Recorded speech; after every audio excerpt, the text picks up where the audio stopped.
A graça e a paz a todos, no nome de Jesus Cristo. Hoje nós vamos fazer uma reflexão sobre o Salmo 23, um salmo muito conhecido na Bíblia, tá? Amém? Agora, uma parte que eu acho muito importante no Salmo 23, acho que pouca gente se atentou nesse detalhe, tá? Bom, vamos repetir um pouco. Olha só, no versículo 1, como eu havia dito, o Senhor é meu bom pastor, Ele me dá tudo o que eu preciso, tá? Ele me leva aos pastos de gramas verdes e macia para me descansar. E quando sinto sede, Ele me leva para os riachos de águas mansas. Ele me devolve a paz de espírito. E quando me sinto aflito, tá? Ele me faz andar pelo caminho da justiça e pelo amor do seu nome. Mesmo que eu ande pelo vale escuro, onde a morte está bem perto, continuo tranquilo e não sinto medo, porque a sua vara e o seu cajado me consolam.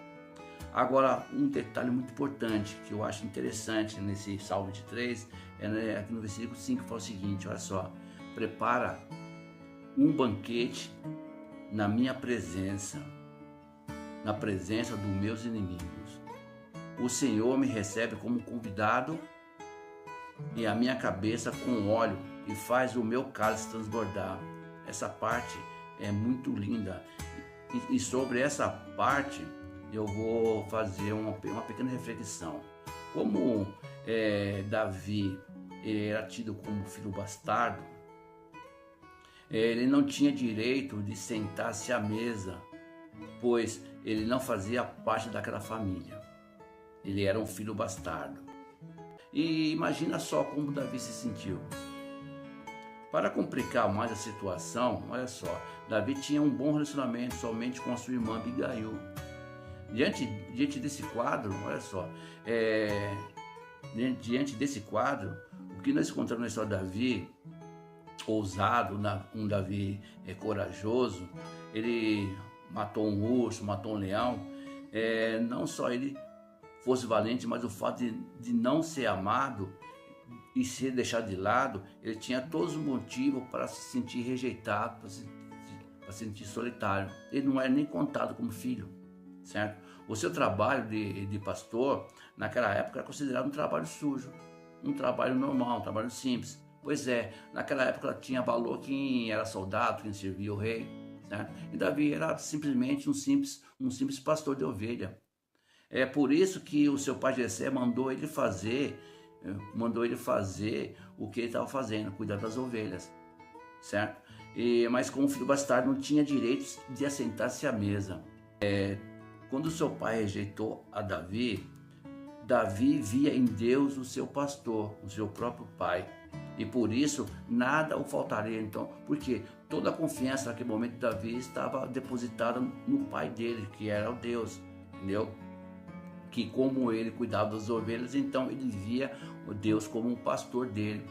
Por isso que ele fala: o Senhor é meu bom pastor, eu não vou ter falta de nada. Esse ter falta de nada compreende, no caso, a família, corresponde, no caso, a atenção que para ele não tinha. A falta de nada compreendia também, no caso, a aceitação dele pela família.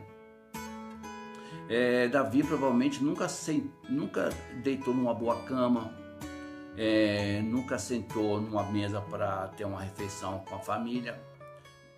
Davi vivia uma vida humilde, Em Deus ele sabia tudo de Deus.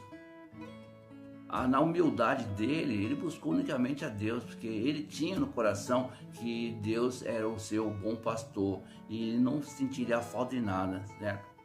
Diante da sua dor de alma, Deus iria refrigerar a alma, e certamente em todo o seu drama familiar. Deus é o único refrigério. Por isso que ele fala: refrigera a minha alma, certo?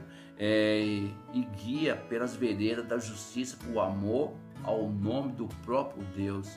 Ele falou: Pai, me refrigera minha alma e me guia na sua justiça, nas suas veredas, nos seus caminhos.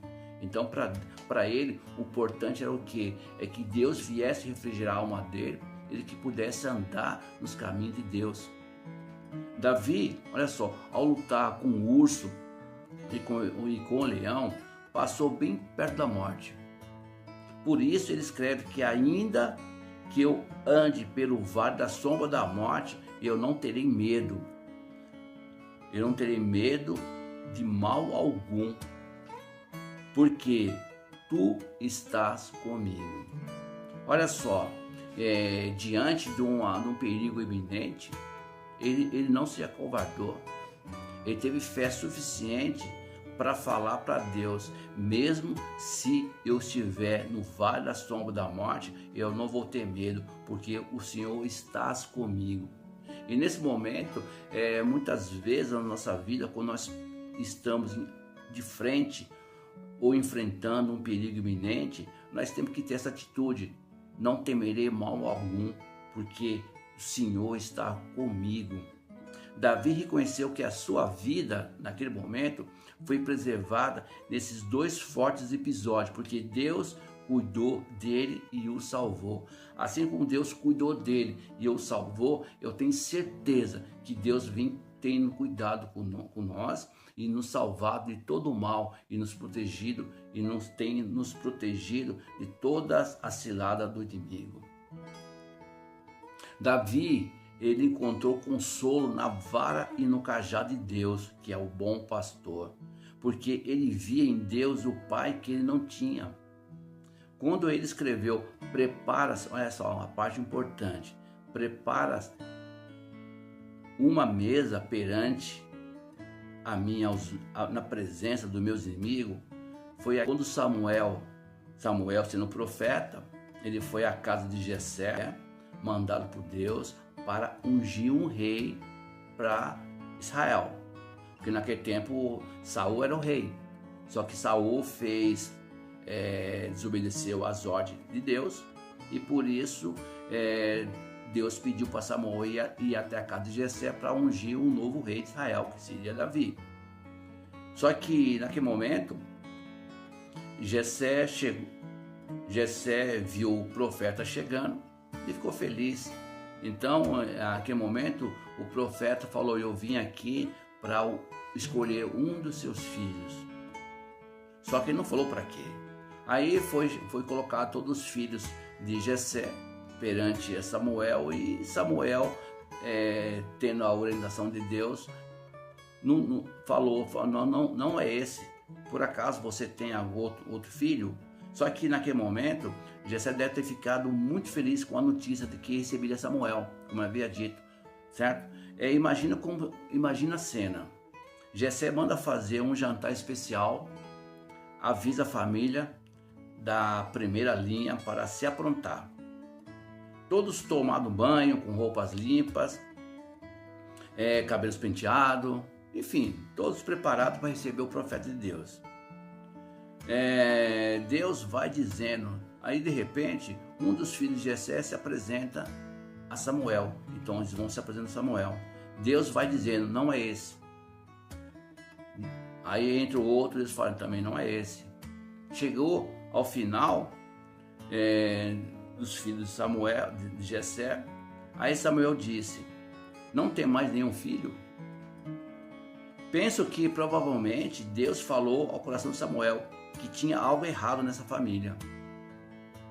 Diante da pergunta do profeta, não restou alternativa senão Jessé dizer: olha só, tem um mais moço. Só que ele se referiu ao mais moço, não se referiu ao filho mais moço, ao caçula.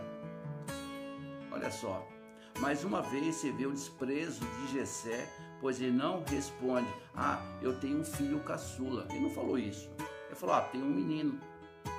Então naquele momento Samuel disse: manda chamá-lo, porque não, olha só, aí detalhe, manda chamá-lo, porque nós não vamos se assentar enquanto ele não chegar. Conclusão: lá vem Davi, cheirando ovelha, com roupa suja, cabelo despenteado, entrando no tapete vermelho de Deus. Olha só, recebendo honras da casa. Quando ele chega, Deus diz para Samuel: é este. recebe a unção sobre a sua cabeça. Olha só, naquele momento, Davi foi ungido. Jessé teve que engolir a seco. E ao saber que o filho que ele mais desprezou seria então o famoso rei de Israel. Por isso que Davi escreveu: prepara uma mesa perante a mim na presença dos meus inimigos. Unja a minha cabeça com óleo e o meu cálice se transborda. Agora naquela noite, olha só, naquela noite foi sua primeira noite que se assentou à mesa e pôde fazer a sua primeira refeição em família.